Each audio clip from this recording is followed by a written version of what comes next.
que je donne priorité à mon être ou à mon avoir? Et à mon avoir, je vais donc continuer à obéir aux autorités extérieures. À mon être, je vais obéir à mon autorité intérieure. Voilà la situation. Et donc, la politique est un faux pouvoir.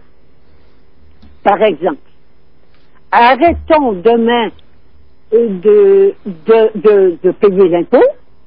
Il n'y a plus un fonctionnaire, il n'y a plus un ministre, il n'y a plus personne qui va travailler. Alors, où est-il leur pouvoir? Ils n'en ont pas.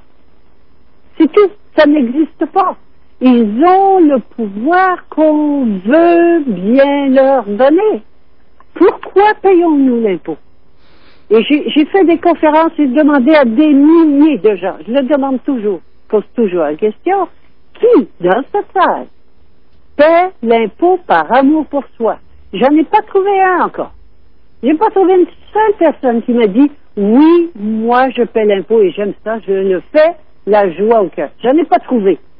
Donc tout le monde paie l'impôt par contrainte, par peur. Est-ce que je veux continuer à faire ça? Alors par peur de quoi? La peur des coups de bâton. Et notamment le deuxième coup de bâton qui est la dépossession de ses biens. Alors, j'ai expérimenté ça. Moi, ça fait des années que j'avais arrêté de payer l'impôt par conscience. Ma conscience m'interdisait, me disait, non, tu ne peux pas continuer à collaborer avec un système, parce qu'il faut quand même savoir que les impôts que nous payons vont à la banque centrale du pays. C'est-à-dire en France, on parle de la Banque de France. La Banque de France. Les banques centrales de tous les pays sont des banques qui appartiennent à des banquiers privés. Donc, quand je paie l'impôt, j'envoie tout l'argent que je paie en impôt va directement dans la Banque centrale. Et il sert à payer officiellement les intérêts d'une dette qui n'existe pas parce qu'il n'y a jamais eu d'argent prêté. Alors c'est une fraude monumentale, un mensonge monumental auquel nous continuons d'adhérer, que nous continuons de nourrir. Alors c'est pas eux les voleurs, c'est nous qui acceptons d'être volés. C'est nous qui acceptons de contribuer. Pourquoi? Par peur de perdre ce que nous avons. Alors nous vendons. À chaque fois que j'agis par peur, je vends mon âme. C'est pas mal, hein? Je mettez jamais de bien de mal dans ce que je dis parce qu'il n'y en a pas. C'est toujours des expériences. Mais je les appelle par leur nom. Je vends mon âme pour assurer la sécurité de mon corps, de mon avoir, de mes biens. Et après, je crie, je hurle, je dis, mais en fait, ces bergers, ils n'arrêtent pas de me tondre et de plus en plus rares. Et puis on va tout finir à l'abattoir. Ben oui, c'est la fonction d'un berger. C'est de tondre les moutons jusqu'à ce qu'il n'y ait plus de laine et de les conduire à l'abattoir. Mais on voudrait que le berger change, qu'il devienne un bon berger. Mais c'est un bon berger, parce que c'est ça la fonction du berger. Nous avons voulu vivre dans le leurre, nous leurrer et croire que public, alors gouvernement, tout ce qui est public, était pour le peuple. Quelle leurre!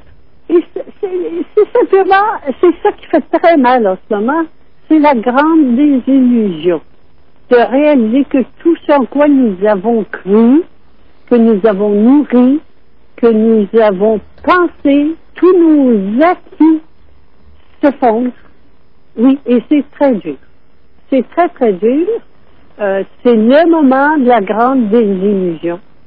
Et donc, ce qu'on voit en ce moment sur le plan de l'évolution de la conscience, de plus en plus de moutons blancs qui commencent à en avoir marre et à voir comment ça marche, qui deviennent des moutons noirs et qui disent Ben, il faut que le gouvernement change.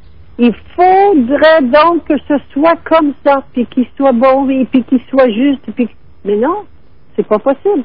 La fonction du berger, c'est de tondre les moutons et de les conduire à l'abattoir. Alors, qui va changer alors? Qu'est-ce qui va changer? Et il reste une seule solution. C'est que le mouton arrête d'être un mouton. On va faire une petite pause, Guy, et on va se retrouver tout de suite après. Vraiment une petite minute pour laisser digérer ces informations. On se retrouve tout de suite après, Guy, sur l'antenne d'IDFM. IDFM 98 de la bande FM. On se retrouve dans cette émission au-delà du miroir. Guy, feu, la citoyenne Guylaine Lanctot se définit comme un être souverain, une personne sous la gouvernance de son âme. Autrefois médecin, entrepreneur et mère de 4 enfants, elle a tourné le dos à la vieille humanité animale et nous entraîne sur la voie de l'espèce nouvelle. Son discours, à la fois bouleversant et enthousiasmant, ne laisse personne indifférent. Femme d'action, elle fournit les outils pour sortir de notre misère et offre les clés du paradis sur terre sans la fin de nos jours. Alors c'est l'auteur de La Mafia médicale, que diable suis-je venu faire sur cette terre? Là, nous sommes, Guy, sur les livrets de Personnocratia et sur le livret de la politique. Alors, derrière la scène politique, il y a aussi des photos. Nous voyons cette fameuse mano cornuta, la main cornue. Vous m'entendez, Guy? Oui, oui. Alors, j'ai changé d'oreille, c'est pour ça que j'ai vu un petit saut. Vous avez de la chance d'avoir des oreilles de rechange, vous. Ah, mais quand on est libre, après, on a beaucoup de choses qui arrivent, et c'est meilleur comme son en plus. Donc, je disais que à la page 27 de votre livret sur la politique, on voit donc cette fameuse main cornue, poignée de main spéciale faite par des gens qui appartiennent tous à la même, on pourrait dire, secte. Oui, alors, on parle ici de ce pouvoir caché. Mmh. Évidemment, il y a les grands qu'on connaît. On connaît des noms, comme je donne très peu de noms simplement pour meubler un peu votre esprit. Hein. Mais quand on connaît des noms comme Rothschild, Rockefeller et plein d'autres. Mais il y a quand même toute une hiérarchie dans le pouvoir caché et qui fonctionne à travers des sociétés secrètes. Et ça c'est très important. Par exemple, quand un politicien prend une décision, c'est pas lui qui prend une décision. Jamais un politicien prend une décision. Mais non, parce que c'est la marionnette dont on parlait en première partie. Parce que c'est la marionnette. Mmh. Donc, c'est les marionnettistes qui prennent la décision, mais il y a toute une hiérarchie dans les marionnettistes, et c'est à travers des sociétés secrètes. Des sociétés secrètes sont toutes,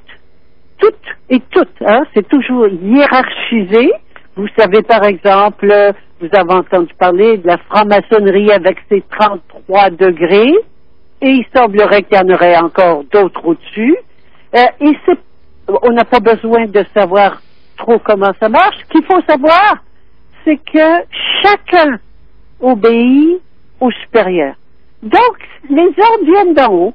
Il suffit de contrôler le pouvoir en haut et vous contrôlez le pouvoir de la planète. Et c'est le but de ce qui se fait en ce moment, qu'on appelle le nouvel ordre mondial.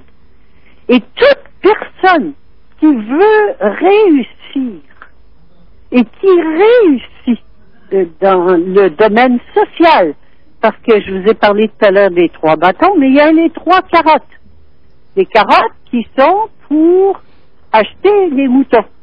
Alors, on achète les moutons avec des carottes d'abord, qui sont le pouvoir, l'argent et le prestige.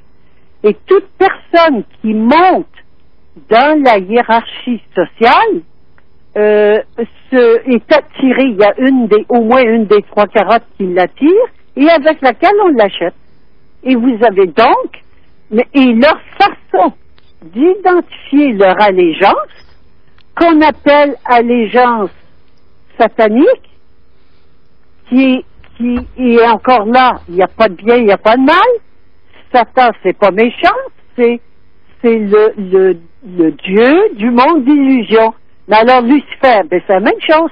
Lucifer, c'est celui quand on croit que c'est bienveillant, on appelle ça Lucifer, c'est Lucifer.